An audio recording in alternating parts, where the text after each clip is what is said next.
Сегодня мой рассказ об одном из самых резонансных судах активистов национального движения. Салям алейкум, азиз достлар.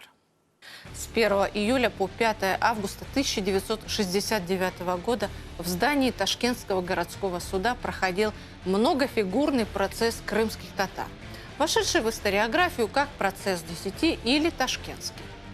10 подсудимых – Светлана Аметова, Ришат Байрамов, Айдар Бариев, Ридван Гафаров, Ролан Кадыев, Реза Умеров, Иззет Хаиров, Мунире Халилова, Руслан Эминов, Исмаил Языджиев обвинялись в том, что включились в активную деятельность по решению так называемого крымско-татарского вопроса, занимались изготовлением и распространением различного рода документов, содержащих заведомо ложные измышления, порочащие советский государственный и общественный строй, сбором подписей под этими документами, проведением нелегальных сборищ, размножением клеветнических документов.